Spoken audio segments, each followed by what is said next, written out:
नमस्कार, स्वागत है आपका मेरे चैनल पर। मैं हूं Pankaj Matpal, certified financial planner, और आज मैं लेकर आया हूं आपके सवालों के जवाब। आप मेरे वीडियोस पर कमेंट करके मुझसे सवाल पूछते हैं और मेरी कोशिश होती है कि मैं उन सवालों के आपको उत्तर दे सकूं। तो शुरू करते हैं आज का कार्यक्रम और लेते हैं पहला सवाल जो पूछा है मुदित सिंगल ने। मुदित का सवाल यह है कि वो एनपीएस अकाउंट खोलना चाहते हैं।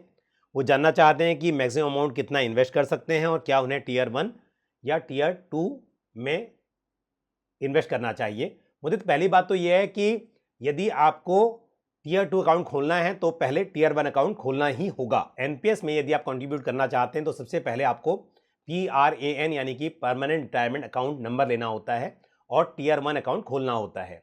उसके बाद आप टीयर 2 अकाउंट खोल सकते हैं। टीयर 1 अकाउंट जो है वो एक रिटायरमेंट अकाउंट है, यानी कि यहाँ से जो विड्रॉल है वो रेस्ट्रिक्टेड है, लेकिन जो टीयर 2 अकाउंट है ये एक सेविंग्स अकाउंट जैसा है कि यानी कि आप जब चाहें यहाँ पर इन्वेस्ट कीजिए और जब चाहें तब आप यहाँ से अपने पैसे विड्रॉ कर सकते हैं। टीयर 1 में जब आप इन्वेस्ट करते हैं, ये सही है कि वहाँ पर थोड़ा विड्रॉल की लिमिटेशंस हैं, लेकिन यहाँ पर आपको एडिशनल टैक्स बेनिफिट मिलता है। आपका एक फाइनेंशियल ईयर में 50,000 रुपीज़ तक का contribution in tier 1 account under section 80CCD 1B deduction के लिए एलिजिबल होता है। आप मान लीजिए कि 80C के तहत दूसरी स्कीम्स में इन्वेस्टमेंट करते हैं और वहां पर 1,50,000 की जो लिमिट है वो एग्जॉस्ट हो जाती है, लेकिन आप यहां पर एनपीएस के टीयर 1 अकाउंट में इन्वेस्ट करके एडिशनल 50,000 रुपीज का डिडक्शन क्लेम कर सकते हैं। तो मेरी सलाह होगी कि 50,000 रुपीज तक एक फाइनेंशियल ईयर में आप टीयर 1 अकाउंट में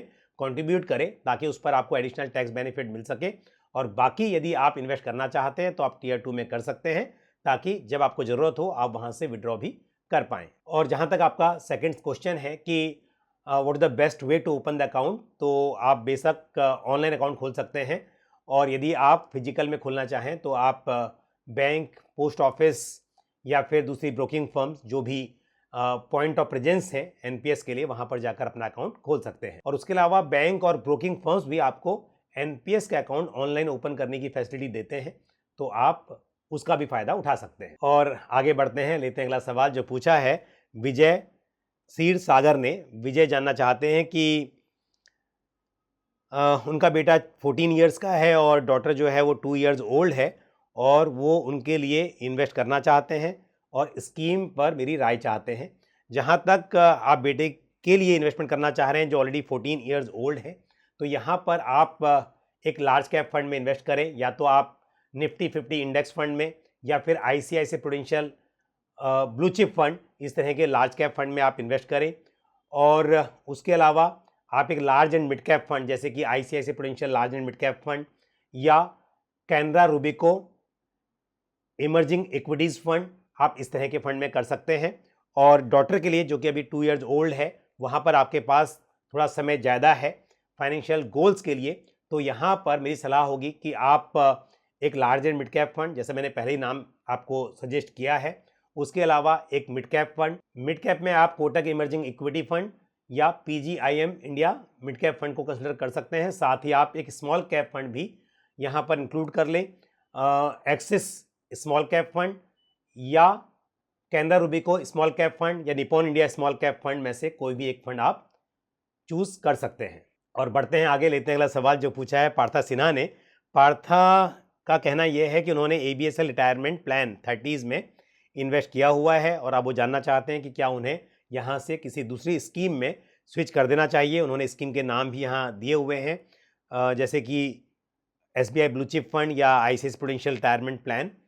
तो डेफिनेटली मैं सलाह दूंगा कि आप ABSL रिटायरमेंट प्लान 30 से एग्जिट कर लें, और इसके बजाय आपको, यदि आपका नज़रिया लंबा है क्योंकि आपकी एज 45 है और रिटायरमेंट के हिसाब से आप इन्वेस्ट कर रहे हैं, तो मैं सलाह दूंगा कि आप किसी फ्लेक्सी कैप फंड में इन्वेस्ट करें।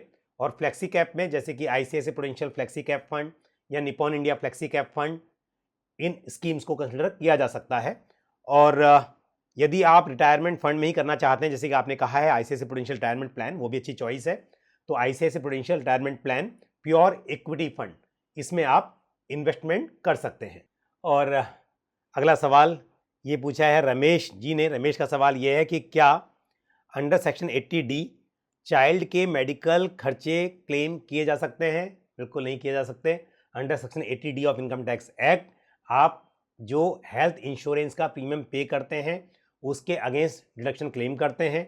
उसके अलावा प्रिवेंटिव हेल्थ चेकअप के लिए भी जो आप खर्च करते हैं up to ₹5,000 in 1 financial year, उसे भी आप इसमें इंक्लूड कर सकते हैं। हालांकि लिमिट जो है वो आपकी 25,000 की ही रहेगी। अगर आप सीनियर सिटीजन नहीं हैं, और सीनियर सिटीजन के लिए लिमिट जो होती है वो 50,000 रुपीज़ है डिडक्शन की इन 1 फाइनेंशियल ईयर। सिर्फ सीनियर सिटीजन्स के लिए यदि उनकी कोई हेल्थ इंश्योरेंस पॉलिसी नहीं है तो उस केस में 50,000 रुपीज़ तक का जो मेडिकल एक्सपेंसेस पर खर्च किया जाता है उसका डिडक्शन क्लेम किया जा सकता है। लेकिन बच्चे के लिए यदि मेडिकल एक्सपेंसेस किए हैं तो उन्हें अंडर सेक्शन 80D अपनी टैक्सेबल इनकम से माइनस नहीं किया जा सकता। और अब लेते हैं आखिरी सवाल जो पूछा है सौरभ चड्ढा ने। सौरभ का कहना यह है कि वो 17,000 पर मंथ म्यूचुअल फंड्स में इन्वेस्ट करते हैं, उसके अलावा 10,000 पर मंथ एनपीएस में कंट्रीब्यूट करते हैं, और उनके पास 10% ऑफ बेसिक सैलरी एनपीएस में अंडर कॉर्पोरेट मॉडल इन्वेस्ट करने का भी ऑप्शन है। अब वो जानना चाहते हैं कि क्या उन्हें एनपीएस में सिर्फ एक फाइनेंशियल ईयर में 50,000 ही कंट्रीब्यूट करना चाहिए और बाकी जो पैसा है उसे म्यूचुअल फंड्स में इन्वेस्ट करना चाहिए, यानी कि म्यूचुअल फंड में जो इन्वेस्टमेंट है उसे बढ़ाना चाहिए। तो बिल्कुल मैं कहूँगा कि लंबे नज़रिए के साथ आप इक्विटी ओरिएंटेड फंड्स में इन्वेस्ट कर सकते हैं।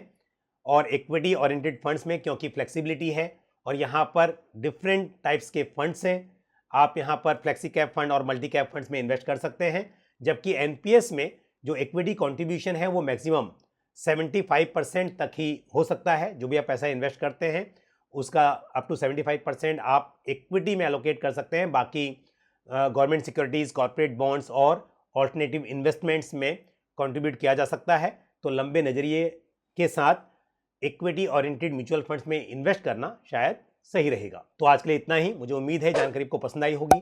वीडियो को लाइक करना और शेयर करना ना भूलें। अगले वीडियो में फिर आपसे मुलाकात होगी। अपना ख्याल रखिए। Thank you. जय हिंद। म्यूचुअल फंड निवेश बाजार जोखिमों के अधीन है। योजना से संबंधित सभी दस्तावेजों को ध्यान से पढ़ें।